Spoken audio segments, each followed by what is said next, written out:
आज हम यजकेल की पुस्तक में अध्याय 38 और 39 का अध्ययन करेंगे। अध्याय 38।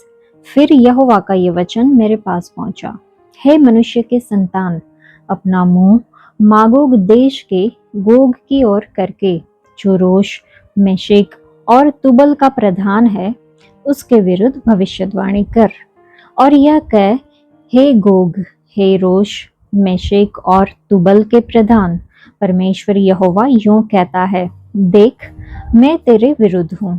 मैं तुझे घुमा ले आऊंगा और तेरे जबड़ों में आंकड़े डाल कर तुझे निकालूंगा, और तेरी सारी सेना को भी, अर्थात घोड़ों और सवारों को, जो सब के सब कवच पहने हुए एक बड़ी भीड़ है, जो फरी और ढाल लिए हुए सब के सब तलवार चलाने वाले होंगे, और उनके संग फारस, कूश और पूत को, जो सब के सब ढाल लिए और टोप लगाए होंगे, और गोमेर और उसके सारे दलों को, और उत्तर दिशा के दूर दूर देशों के तोगरमा के घराने और उसके सारे दलों को निकालूंगा। तेरे संग बहुत से देशों के लोग होंगे, इसलिए तू तैयार हो जा। तू और जितनी भीड़ तेरे पास इकट्ठी हो, तैयार रहना और तू उनका अगुवा बनना। बहुत दिनों के बीतने पर तेरी सुधि ली जाएगी, और अंत के वर्षों में तू उस देश में आएगा जो तलवार के वश से छूटा हुआ होगा, और जिसके निवासी बहुत सी जातियों में से इकट्ठे होंगे, अर्थात तू इस्राएल के पहाड़ों पर आएगा जो निरंतर उजाड़ रहे हैं, परंतु वे देश देश के लोगों के वश से छुड़ाए जाकर सब के सब निडर रहेंगे। तू चढ़ाई करेगा और आंधी की नाई आएगा, और अपने सारे दलों और बहुत देशों के लोगों समेत मेघ के समान देश पर छा जाएगा। परमेश्वर यहोवा यूं कहता है, उस दिन तेरे मन में ऐसी ऐसी बातें आएगी कि तू एक बुरी युक्ति भी निकालेगा, और तू कहेगा कि मैं बिन शहर पनाह के गांवों के देश पर चढ़ाई करूंगा। मैं उन लोगों के पास जाऊंगा जो चैन से निडर रहते हैं, जो सब के सब बिना शहर पनाह और बिना बेड़ों और पल्लों के बसे हुए हैं, ताकि छीन कर तू उन्हें लूटे और अपना हाथ उन खंडरों पर बढ़ाए जो फिर बसाए गए, और उन लोगों के विरुद्ध फेरे जो जातियों में से इकट्ठे हुए थे और पृथ्वी की नाभि पर बसे हुए ढोर और संपत्ति रखते हैं। शबा और ददान के लोग और तर्शीश के व्यापारी अपने देश के सब जवान सिंहों समेत तुझसे कहेंगे, क्या तू लूटने को आता है? क्या तूने धन छीनने, सोना चांदी उठाने, ढोर और संपत्ति ले जाने और बड़ी लूट अपना लेने को अपनी भीड़ इकट्ठी की है? इस कारण हे मनुष्य के संतान, भविष्यवाणी करके गोग से कह, परमेश्वर यहोवा यूं कहता है, जिस समय मेरी प्रजा इस्राएल निडर बसी रहेगी, क्या तुझे इसका समाचार न मिलेगा? और तू उत्तर दिशा के दूर दूर स्थानों से आएगा, तू और तेरे साथ बहुत सी जातियों के लोग, जो सब के सब घोड़ों पर चढ़े हुए होंगे, अर्थात एक बड़ी भीड़ और बलवंत सेना। और जैसे बादल भूमि पर छा जाता है, वैसे ही तू मेरी प्रजा इस्राएल के देश पर ऐसे चढ़ाई करेगा।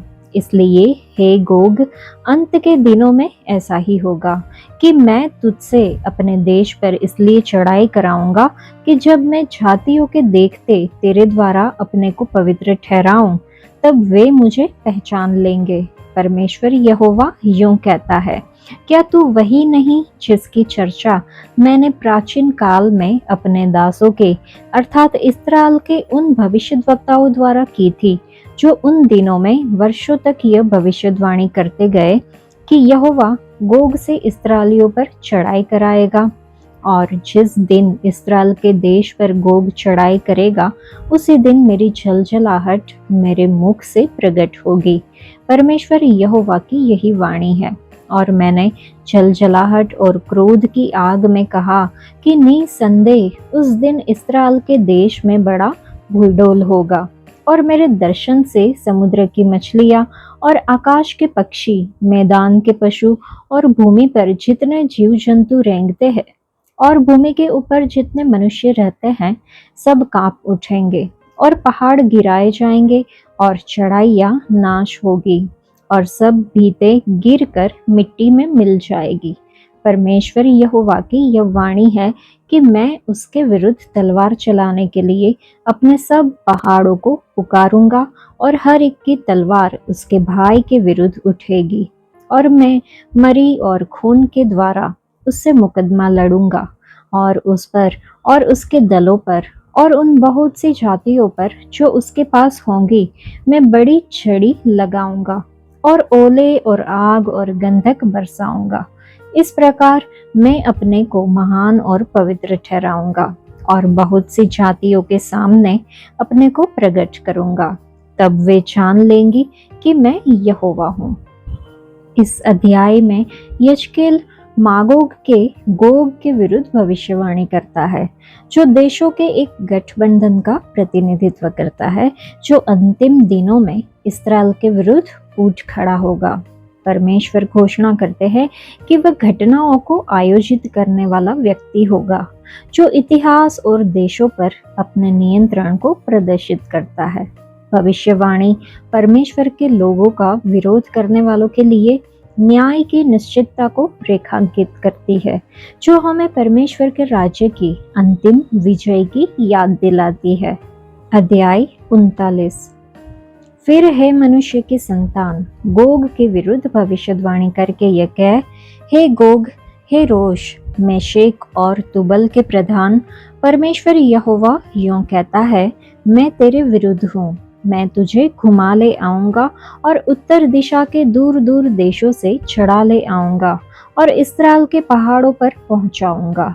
वहां मैं तेरा धनुष तेरे बाएं हाथ से गिराऊंगा और तेरे तीरों को तेरे दाहिने हाथ से गिरा दूंगा। तू अपने सारे दलों और अपने साथ की सारी जातियों समेत इस्राएल के पहाड़ों पर मार डाला जाएगा। मैं तुझे भांति भांति के मांसाहारी पक्षियों और वन पशुओं का आहार कर दूंगा। तू खेत में गिरेगा, क्योंकि मैं ही ने ऐसा कहा है। परमेश्वर यहोवा की यही वाणी है। मैं मागोग में और द्वीपों के निडर रहने वालों के बीच आग लगाऊंगा, और वे जान लेंगे कि मैं यहोवा हूँ। और मैं अपनी प्रजा इस्राएल के बीच अपना नाम प्रकट करूंगा और अपना पवित्र नाम फिर अपवित्र न होने दूंगा। तब जाति जाति के लोग भी जान लेंगे कि मैं यहोवा इस्राएल का पवित्र हूँ। यह घटना हुआ चाहती है और वह हो जाएगी। परमेश्वर यहोवा की यही वाणी है। ये वही दिन है जिसकी चर्चा मैंने की है। तब इस्राएल के नगरों के रहने वाले निकलेंगे और हथियारों में आग लगाकर जला देंगे। ढाल और फरी, धनुष और तीर, लाठी, बर्छे, सबको वे 7 वर्ष तक चलाते रहेंगे, और इसके कारण वे मैदान में लकड़ी न बीनेंगे, न जंगल में काटेंगे, क्योंकि वे हथियारों ही को चलाया करेंगे। वे अपने लूटने वाले को लूटेंगे और अपने छीनने वालों से छीनेंगे। परमेश्वर यहोवा की यही वाणी है। उस समय मैं गोग को इस्राएल के देश में कब्रिस्तान दूंगा। वह ताल की पूर्व ओर होगा। वह आने जाने वालों की तराई कहलाएगा, और आने जाने वालों को वहां रुकना पड़ेगा। वहां सब भीड़ समेत गोग को मिट्टी दी जाएगी, और उस स्थान का नाम गोग की भीड़ की तराई पड़ेगा। इस्राएल का घराना उनको 7 महीने तक मिट्टी देता रहेगा, ताकि अपने देश को शुद्ध करे। देश के सब लोग मिलकर उनको मिट्टी देंगे, और जिस समय मेरी महिमा होगी उस समय उनका भी नाम बड़ा होगा। परमेश्वर यहोवा की यही वाणी है।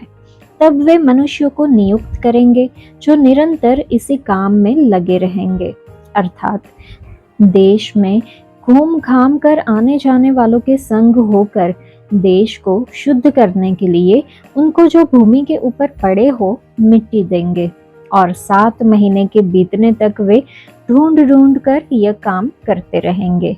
और देश में आने जाने वालों में से जब कोई मनुष्य की हड्डी देखे, तब उसके पास एक चिन्ह खड़ा करेगा। यह उस समय तक बना रहेगा जब तक मिट्टी देने वाले उसे गोग की भीड़ की तराई में गाड़ न दे। वहां के नगर का नाम भी हमोना है। यूं देश शुद्ध किया जाएगा। फिर है मनुष्य की संतान, परमेश्वर यहोवा यूं कहता है, भांति भांति के सब पक्षियों और सब वन पशुओं को आज्ञा दे, इकट्ठे होकर आओ मेरे इस बड़े यज्ञ में जो मैं तुम्हारे लिए इस्राएल के पहाड़ों पर करता हूँ। हर एक दिशा से इकट्ठे हो कि तुम मांस खाओ और लहू पियो। तुम शूरवीरों का मांस खाओगे और पृथ्वी के प्रधानों का लहू पियोगे, और मेढ़ों, मेमनों, बकरों और बेलों का भी, जो सब के सब बाशान के तैयार किए हुए होंगे। और मेरे उस भोज की चर्बी से जो मैं तुम्हारे लिए करता हूँ तुम खाते खाते अघा जाओगे और उसका लहू पीते पीते छक जाओगे। तुम मेरी मेज पर घोड़ों, सवारों, शूरवीरों और सब प्रकार के योद्धाओं से तृप्त होंगे। परमेश्वर यहोवा की यही वाणी है। और मैं जाति जाति के बीच अपनी महिमा प्रकट करूंगा, और जाति जाति के सब लोग मेरे न्याय के काम जो मैं करूंगा और मेरा हाथ जो उन पर पड़ेगा देख लेंगे। उस दिन से आगे इस्राएल का घराना जान लेगा कि यहोवा हमारा परमेश्वर है, और जाति जाति के लोग भी जान लेंगे कि इस्राएल का घराना अपने अधर्म के कारण बंधुआई में गया था, क्योंकि उन्होंने मुझसे ऐसा विश्वासघात किया कि मैंने अपना मुंह उनसे फेर लिया और उनको उनके बेरियों के वश कर दिया, और वे सब तलवार से मारे गए। मैंने उनकी अशुद्धता और अपराधों ही के अनुसार उनसे बर्ताव करके उनसे अपना मुंह फेर लिया था। इसलिए परमेश्वर यहोवा यूं कहता है, अब मैं याकूब को बंधुआई से फेर लाऊंगा और इस्राएल के सारे घराने पर दया करूंगा, और अपने पवित्र नाम के लिए मुझे जलन होगी। तब उस सारे विश्वासघात के कारण जो उन्होंने मेरे विरुद्ध किया वे लज्जित होंगे और अपने देश में निडर रहेंगे, और कोई उनको न डराएगा।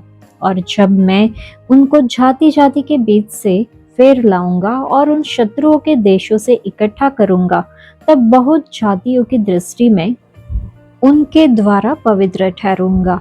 और तब वे जान लेंगे कि यहोवा हमारा परमेश्वर है, क्योंकि मैंने उनको जाति जाति में बंधुआ करके फिर उनके निज देश में इकट्ठा किया है। मैं उनमें से किसी को फिर परदेश में न छोड़ूंगा, और उनसे अपना मुंह फिर कभी न फेर लूंगा, क्योंकि मैंने इस्राएल के घराने पर अपना आत्मा उंडेला है। परमेश्वर यहोवा की यही वाणी है।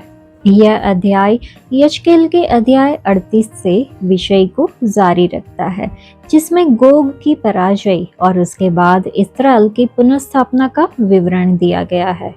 परमेश्वर अपने लोगों की रक्षा करने और उनके शत्रुओं को हराने का वादा करते हैं, जो उन लोगों के प्रति उसकी अटूट प्रतिबद्धता का प्रतीक है, जो उस पर भरोसा करते हैं। गोग की पराजय के बाद इस्राएल को खुद को शुद्ध करने और परमेश्वर के पास लौटने का आह्वान किया गया है, जो पश्चाताप और आत्मिक नवीनीकरण के महत्व पर प्रकाश डालता है। चाहे हम कितना भी खोया हुआ महसूस करें, परमेश्वर के पास हमें बहाल करने की सामर्थ्य है। इस्राएल की तरह हमें शुद्धिकरण की अपनी आवश्यकता को पहचानने और परमेश्वर की ओर लौटने के लिए बुलाया जाता है, यह सुनिश्चित करते हुए कि हमारे दिल उनकी इच्छा के अनुरूप है। हम अपने जीवन को बदलने के लिए परमेश्वर के अनंत प्रेम पर भरोसा रखें और नवीनीकरण और अंतिम विजय की आशा का आनंद ले। आज के लिए इतना ही। परमेश्वर आप सबको आशीष दे। धन्यवाद।